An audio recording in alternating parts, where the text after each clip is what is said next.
Broadcasting from the business capital of the world, this is the Podcast Business News Network.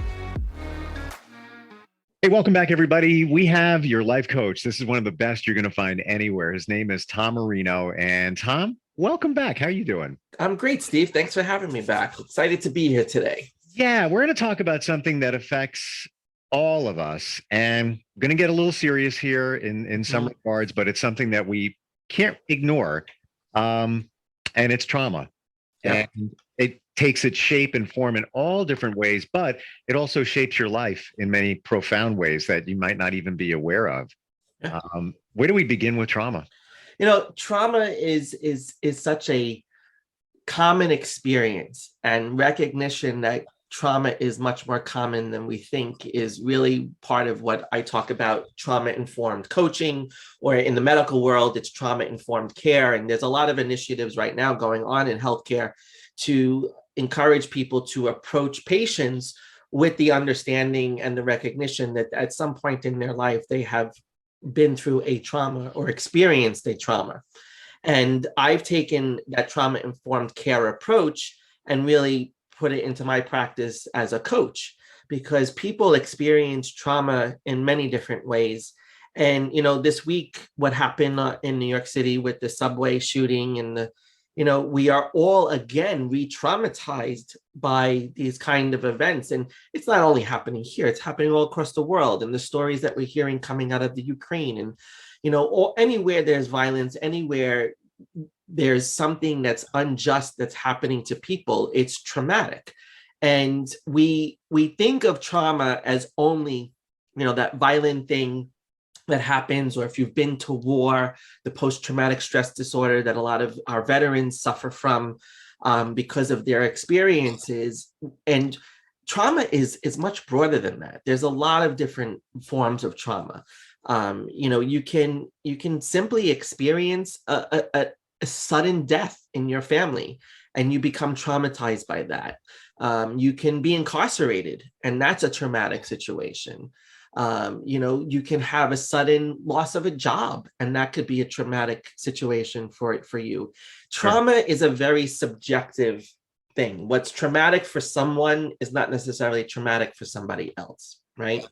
And we're continuously exposed to those things. Every day we hear about it, and the news is filled with traumatic events every single day.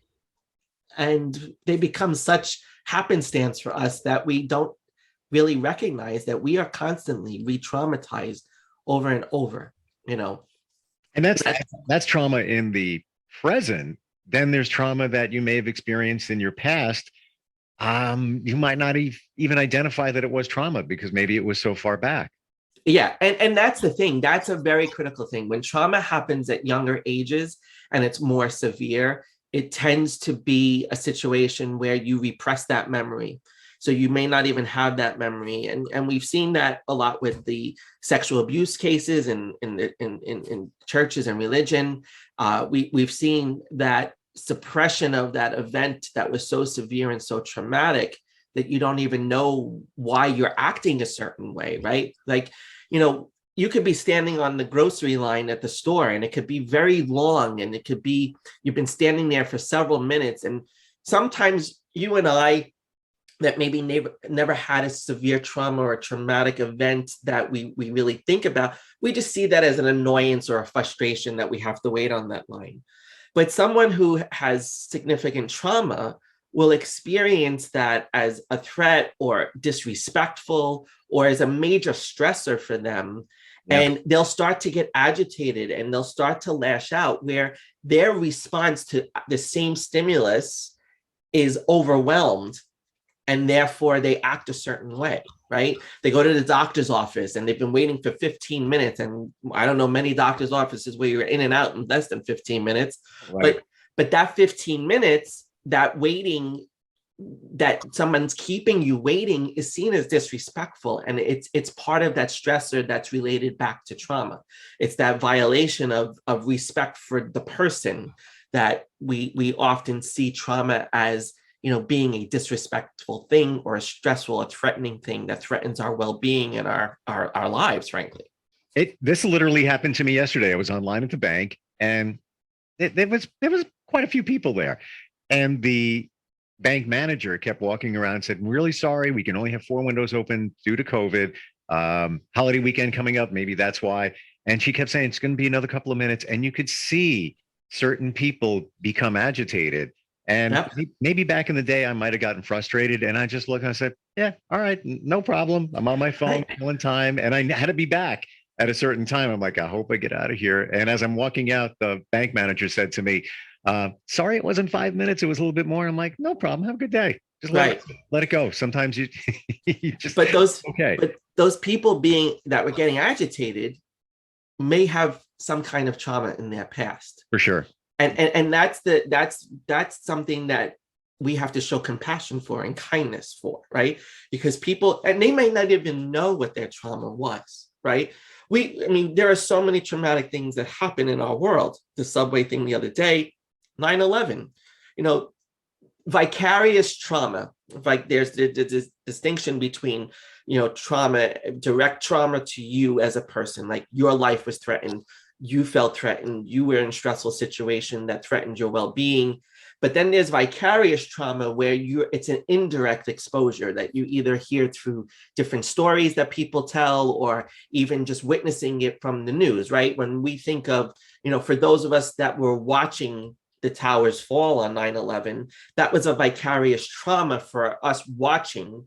But for the people in those buildings that survived and the people who had family members, that is more of a direct trauma. So there's a distinction to understanding that even though it didn't happen directly to us, we are still traumatized by those events. And triggers are everywhere. We can be triggered at any point in any situation. I mean, you could, attackers, if you've been raped or sexual abuse, you can get a whiff of a perfume or a soap that person, that your attacker wore at the time of your attack, and you can be triggered by that. And if you've repressed that memory, you don't know why you're necessarily being triggered by that.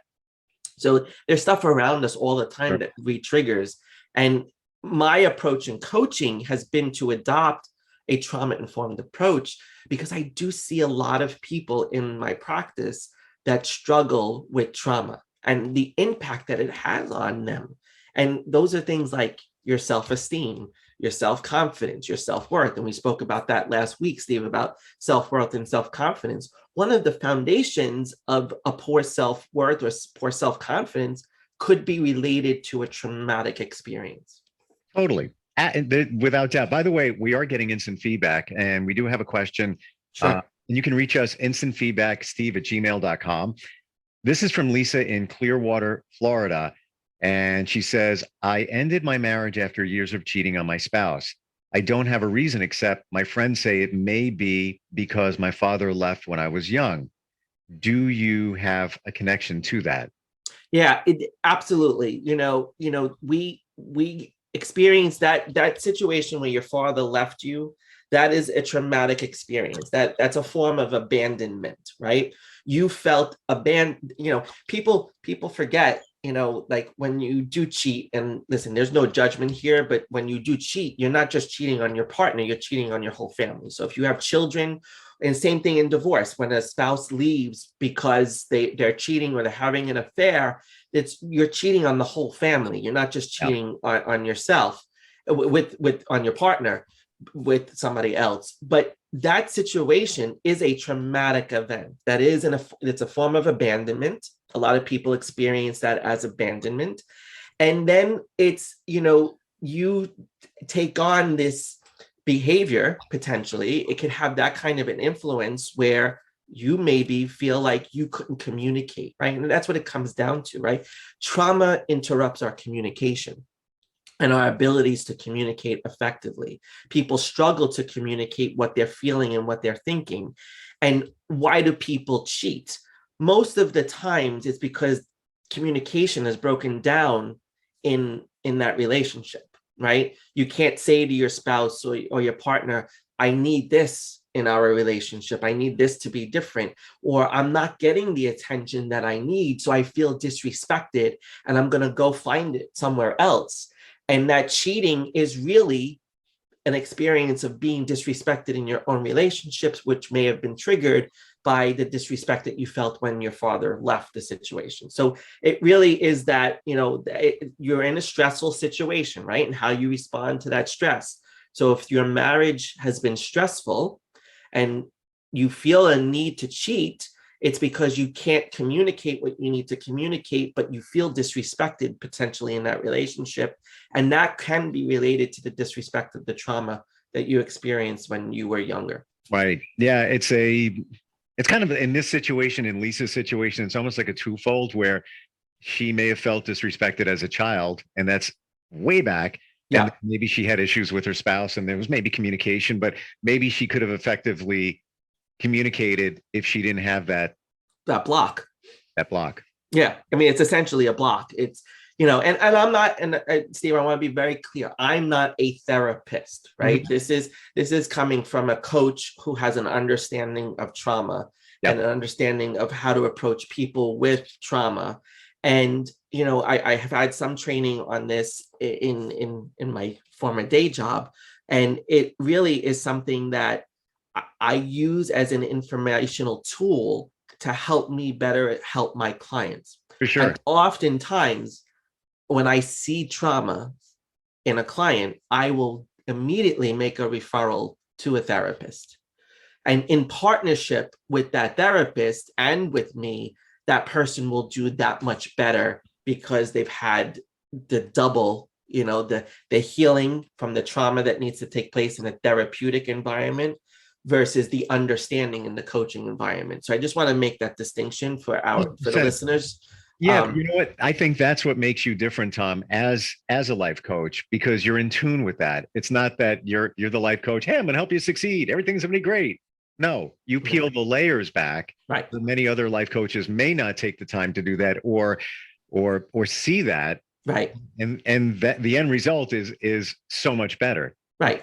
And that's the point, right? It's my clinical background as a physician assistant and my knowledge of psychology and psychiatry. Obviously, I understand PTSD very well. PTSD, you have nightmares, right? You re-experience events over and over. And there's all these different signs that you experience. And I understand those things as they may come out in our conversation. But I'm not the trained person to say, yeah, let's really dig into this and make you better. No, what I want to do is I want to help you to maybe change some of the behaviors that I can help you change, right? Bring that awareness that this could be your trauma speaking, right? It's another, like we talked about the saboteurs in the past and sabotaging behaviors. There's this saboteur that's the hypervigilant saboteur, right? They're always waiting for danger around the corner, right? Well, a hypervigilant saboteur is usually created from a place of trauma as a child, from a place of a traumatic experience. And I see almost every client that has some significant trauma in their past, they have a hypervigilant saboteur that's very present when they are in a stressful or judgmental situation. Even those dealing with addictions, that typically comes from something from the past. And even if somebody has left a lot of that behind them in terms of their addiction, a trigger comes along, they're back at it again. Exactly. And that is what you see as a result of trauma, right? So I was introduced to trauma-informed care through my work with Harlem United, which is an HIV organization that provides housing and healthcare to individuals living with HIV and AIDS and people who have been homeless. Okay, and 6 in 10 people in this country have experienced some form of trauma. 6 in 10. Yeah. 9 in 10 HIV positive individuals have experienced some form of trauma, right? And we know there's many ways to contract HIV, and substance use, syringe use is one of those ways that you can. And addiction is sometimes that compensatory mechanism for their trauma, for suppressing those events in their lives. And trauma, I have a client that re-traumatized over and over and over in her life. Okay. Her father, she was adopted. Her adoptive father died at 10 years old. She had an abusive mom. She left her parents' home at like 18 or 19, got married. Her husband was an alcoholic. He had substance issues. She then met another man who had sexual addiction issues and constantly traumatization. And at one point, she literally had a pillow put over her face, right? And you hear that over and over. And I go, at so many points, you could have turned to sex working, you could have turned to addiction, you could have turned to drugs, alcohol, whatever, and none of that happened, right? But not everyone sees those choices, right? And we have to remember, one of the key things in trauma-informed care and taking care of people who have trauma is to remember that they have choices and to encourage people to exercise their choices and to help them make the better choices and empower them to make their choices, because you don't get better unless you're empowered to make your choices to get better. Yep. And they have to feel that they have those choices and can make them. Exactly. And that's part of the empowerment, right? So there's really six main pieces to the pillars of trauma, okay? There's safety, there's collaboration, there's peer support, there's empowerment, there's also being sensitive to the cultural and historical issues with sexual orientation, race, gender, etc. There's so many aspects of that, because we see over and over that people who have been marginalized by society tend to have trauma in their past, right?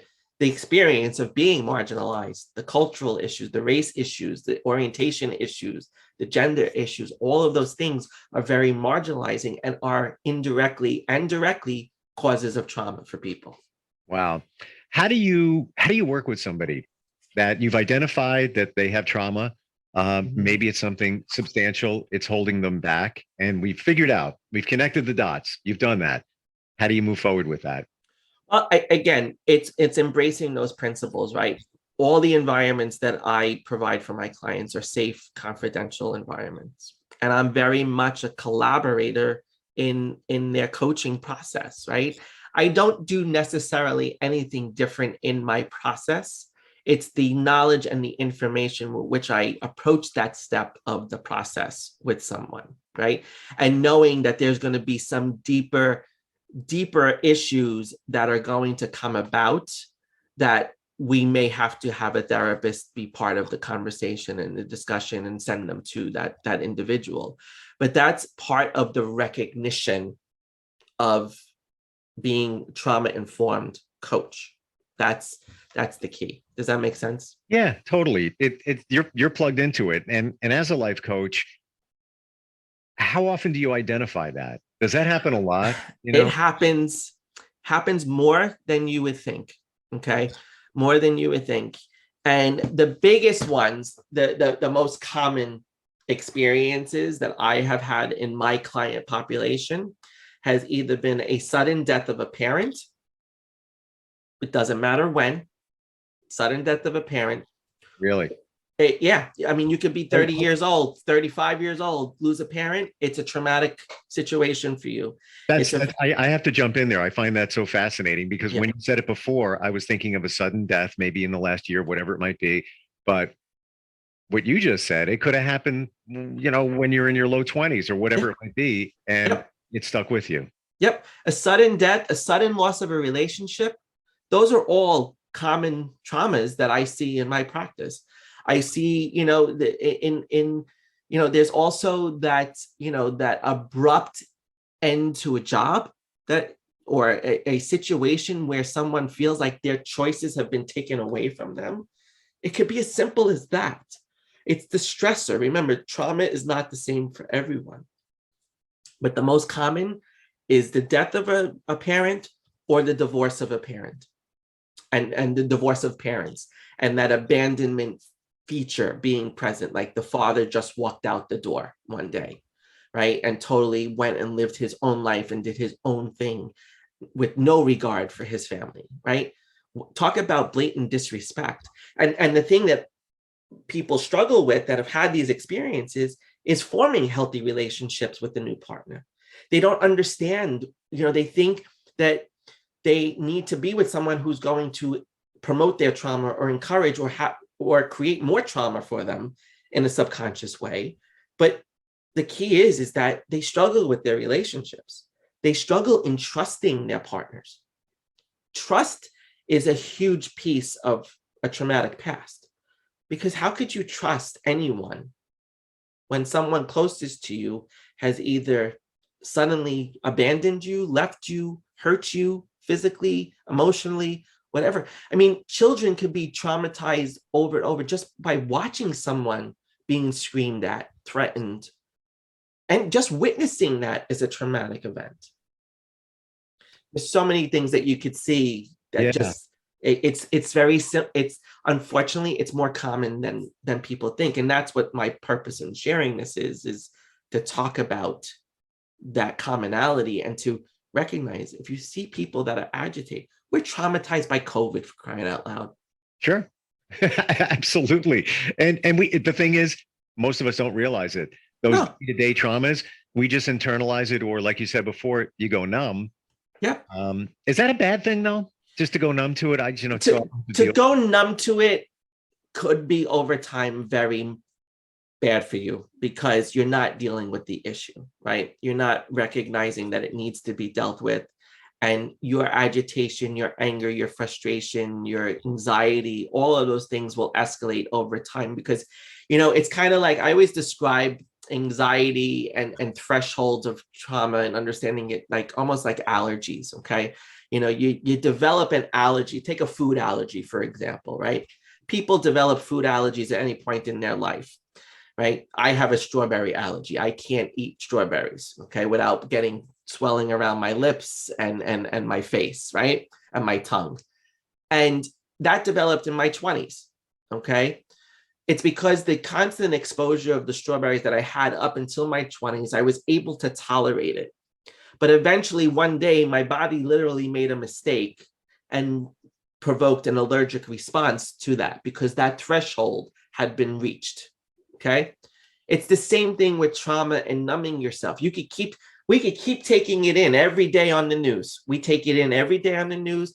I've taken it in working in Harlem. A guy was shot right down the block from me.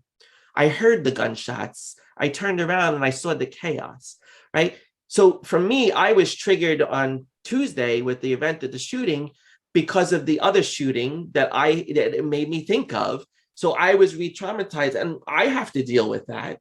But if I don't deal with that, am I going to become more frustrated, more angry? Am I going to be that person in a waiting room saying, why aren't you seeing me? Why am I still waiting to be seen? Like, we don't know when our breaking point, when that threshold is going to be reached. So no, the numbing is not a good thing, because it's only hurting us deeper than we really realize. It's almost like a bucket that continually gets filled up and then flow. Exactly. Wow. Deep stuff we're talking about today, but it's something that we should talk about. Absolutely. And Steve, the most important thing is if you are hearing something here that's resonating with you, get help. Make sure that you get help. You reach out and get the help and the support that you need. Peer collaboration, peer support is such an important part of trauma. Like anything else, Alcoholics Anonymous, any type of support group, bereavement groups are support groups for people who have gone through traumatic experiences of death or just death in general and how it hits them, right? Peer support is necessary. You need to go through the experience that other people are going through to heal yourself sometimes. And that's a very important principle, but reach out. New York State has a lot of resources on the Department of Health and the Office of Mental Health. You can reach out. There's phone numbers available. If you need help, get the help. During COVID, former Governor Cuomo had this, how are you really, with the, the comma after how are you, comma, really, like we say, how are you? Oh, I'm fine. I'm good. No, how are you really? Right? COVID was traumatizing. All of these events are traumatizing to us. How are you really doing? And I just think that was such a powerful question. We really need to ask someone. Don't accept fine as an answer. Don't let them open up a little bit. They may need to open up, but if you don't ask, how are you really doing? Then you don't know if you're hurting or helping someone, right? You got to give people the opportunity and get the help that you need. We need the help. One quick thing before we're just about out of time. I just want to share this because I know it's been beneficial for a lot of people I know. Facebook group. There's so many out there. Yep. Just do a search and you'll find that there are thousands of people part of a group, and within the thread and posts, people are just talking about their situation. Yep. People from all over the world are chiming in, giving suggestions, or just giving support, or just validating what somebody is feeling. Right. And that's another form of the peer support that we're talking about.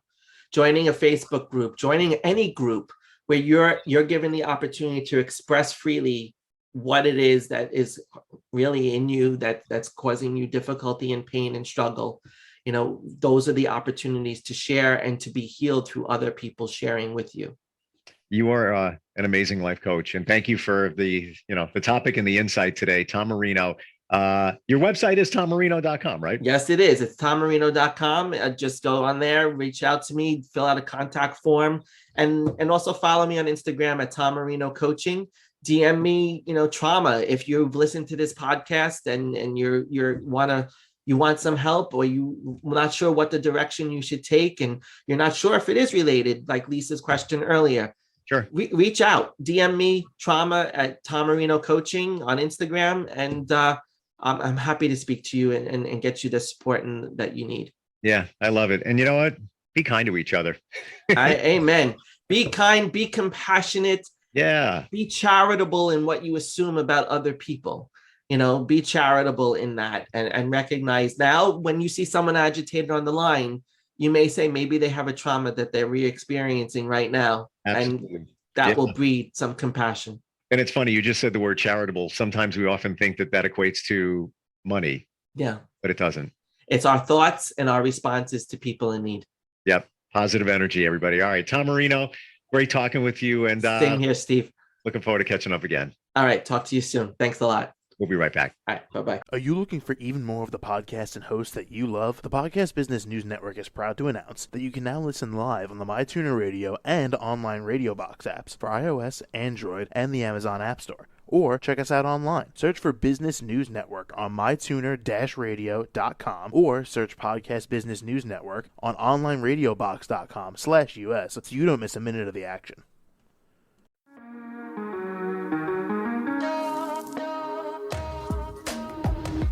Broadcasting from the business capital of the world, this is the Podcast Business News Network. For nearly 2,000 severely injured veterans, everyday life has become filled with barriers. Day-to-day simple tasks can become pretty daunting. I have to carry my chair up 2 flights of steps or have somebody do it for me. What scares me the most is just the falling. When I'm struggling with my house, I think, to have that one great barrier just knocked down, it's crucial. Home for Our Troops is a wonderful nonprofit that builds a mortgage-free, fully adaptive, handicap-accessible house. And there's no catch. It'll be our very first home that we've ever owned. This is a game changer. This is where your life begins again.